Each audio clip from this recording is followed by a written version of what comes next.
सदर ममलकत आसिफ अली जरदारी का दौरा किर्गिस्तान सैकवोल बैनुल-अक़वामी हवाई अड्डे पर किर्गिज सदर ने पुरतपाक इस्तकबाल किया। गार्ड ऑफ ऑनर पेश। सदर ममलकत आसिफ अली जरदारी के एजाज़ में इस्तकबालिया तकरीब का इनेकाद।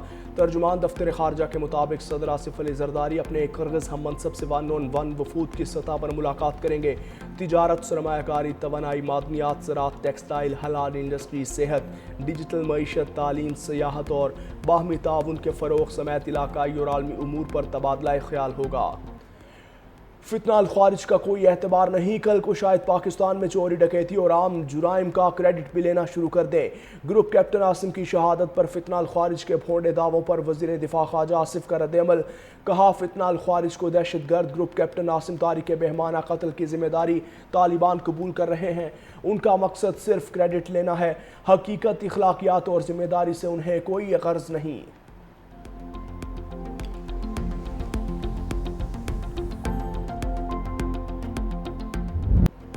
ईरान के शहीद सुप्रीम लीडर आयतुल्लाह खामनाई के जस्ते खाकी का क़ुम में अवामी दीदार।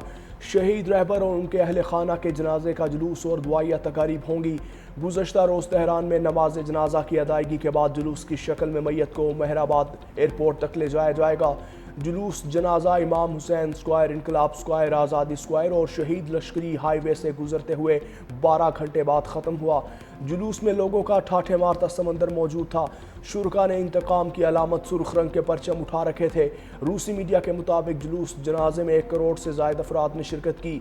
शुरका ने मेट्रो बस और शटल सर्विस का भी इस्तेमाल किया। शहीद अली खामनाई और अहल खाना की मैयतें कल इराक के शहरों नजफ और करबला ले जाई जाएंगी। ईरान से डील होगी या फिर अमेरिका अपना काम मुकम्मल करेगा? सदर ट्रंप की ईरान को फिर धमकी। कहा, अमरीकी अफवाज ने ईरानी अफवाज को शिकस्त दी। तेहरान में हुकूमत की तब्दीली नहीं चाहते। ईरान कभी जौहरी हथियार हासिल नहीं कर सकता। ईरान डील का ख्वाहिशमंद है। मामलात बेहतर तरीके से आगे बढ़ रहे हैं। ईरानी सुप्रीम नेशनल सिक्योरिटी काउंसिल के सेक्रेटरी मोहम्मद बाकिर जुल्कदर ने कहा, वहम में मुब्तला अमरीकी सदर ट्रंप ईरानी अवाम से एहतराम के साथ बात करें, वरना हम भी दूसरी जबान में भरपूर जवाब देंगे।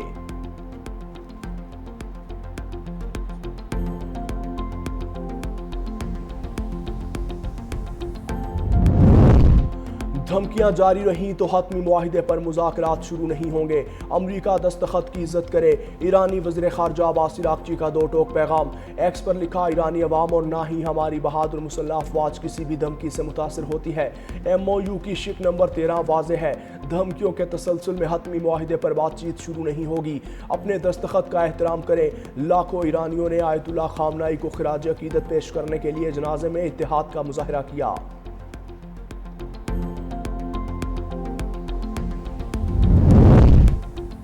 मिसाइलों और सियासी दबाव से मुसलमानों और मज़ाहमती तंजीमों की हिमायत जारी रखेंगे। स्पीकर ईरानी पार्लियामेंट बाकिर कालिबाफ की हमास की लीडरशिप काउंसिल के सरबराह मोहम्मद दरवेश से मुलाकात में यकीन दहानी। वाज़े किया कि मुआहिदे के बावजूद अमरीका के साथ शदीद इख्तिलाफात बरकरार है। ईरान कभी इसराइल को तस्लीम नहीं करेगा। मुस्लिम ममालिक को एहसास हो गया है कि अमरीका और इसराइल के साथ ताउन उनके तहफ़्फ़ुज़ की ज़मानत नहीं।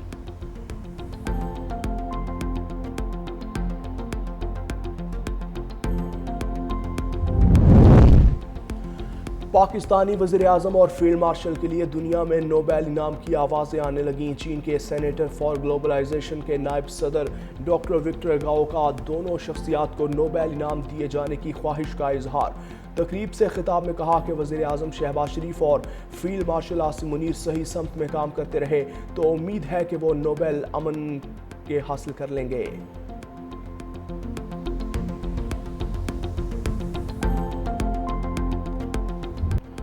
सिर्फ वादे नहीं, अमली इक़दामात चाहिए। गजा पीस बोर्ड का हमास से मुतालबा।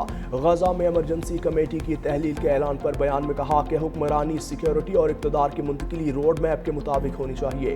गजा की कौमी इंतज़ामी कमेटी को मुकम्मल इख्तियारात दिए जाएँ। हथियार कौमी इंतज़ामी कमेटी के कंट्रोल में होने चाहिए। इख्तियारात की हकीकी मुंतकिली से कौमी इंतज़ामी कमेटी आज़ादाना फैसले कर सकेगी। रोड मैप पर अमल दरामद के मुंतज़िर हैं।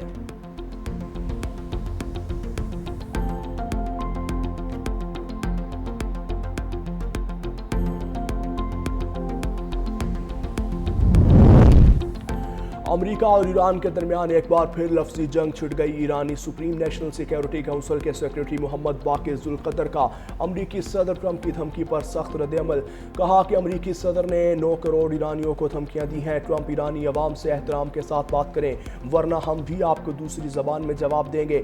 انہوں نے مزید کہا کہ ٹرمپ اس سے قبل ایران کی ہزاروں سال پرانی تہذیب کو تباہ کرنے کی دھمکیاں دے چکے، لیکن اس کا نتیجہ امریکہ کے لیے ناکامی اور مایوسی کے سوا کچھ نہیں نکلا۔ بالآخر مذاکرات اور جنگ بندی کی درخواست کرنا پڑی۔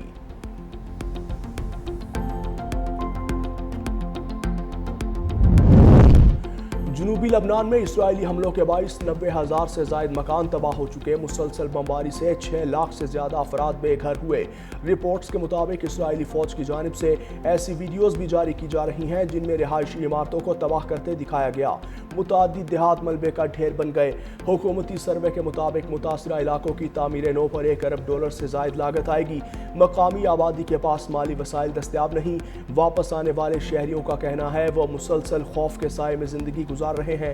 انسانی حقوق کی تنظیموں کا کہنا ہے اس نوعیت کی کارروائیاں بین الاقوامی قانون کی خلاف ورزی کے زمرے میں آتی ہیں۔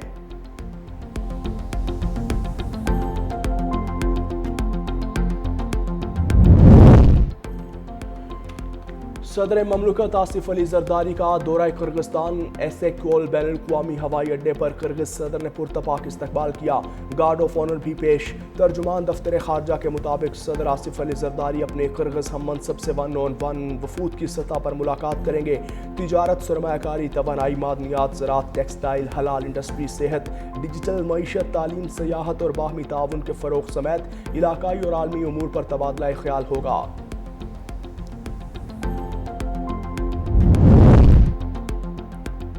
بھارت کے سینتاس معاہدے سے متعلق یک طرفہ اقدامات پر پاکستان کا سخت رد عمل۔ سیاسی اور حکومتی قیادت یک زبان۔ چیئرمین واپڈا کا کہنا ہے کہ مغربی دریاؤں پر بھارتی منصوبہ خطے کی آبی سلامتی اور اسٹریٹجک استحکام کے لیے خطرہ ہے۔ وزیر اطلاعات عطا اللہ طارڑ، وزیر دفاع خواجہ آصف اور دیگر رہنماؤں کا بھی سخت موقف۔ واضح کیا کہ سینتاس معاہدے کے تحت پاکستان کے آبی حقوق ناقابل تنسیخ ہیں۔ بھارت کی جانب سے معاہدے کی خلاف ورزی، ہائیڈرولوجیکل ڈیٹا کی بندش اور یک طرفہ اقدامات کی کوئی قانونی حیثیت نہیں، نہ ہی کسی بھی طرح قابل قبول ہے۔ پاکستان ہر سفارتی، قانونی اور عالمی فورم پر اپنے جائز آبی حقوق کا بھرپور دفاع کرے گا۔ گزشتہ مالی سال معاشی استحکام کے ساتھ اختتام پذیر ہوا۔ جی ڈی پی کی شرح نمو 3.7% رہی۔ وزیر خزانہ محمد اورنگزیب کا تقریب سے خطاب۔ کہا ترسیلات زر، برآمدات اور زر مبادلہ ذخائر میں نمایاں اضافہ ہوا۔ پاکستان کی عالمی سرمایہ مارکیٹوں میں رسائی بحال ہوئی۔ بجٹ میں سپر ٹیکس کا خاتمہ، کنسٹرکشن سیکٹر کو ریلیف اور زرعی مشینری پر ڈیوٹیز صفر کی گئیں۔ ٹیکس نیٹ کی توسیع، ٹیکنالوجی کے ذریعے ٹیکس نظام میں اصلاحات اور روشن ڈیجیٹل اکاؤنٹس نے ریکارڈ انفلوز کو معاشی بہتری کی اہم علامت قرار دیا۔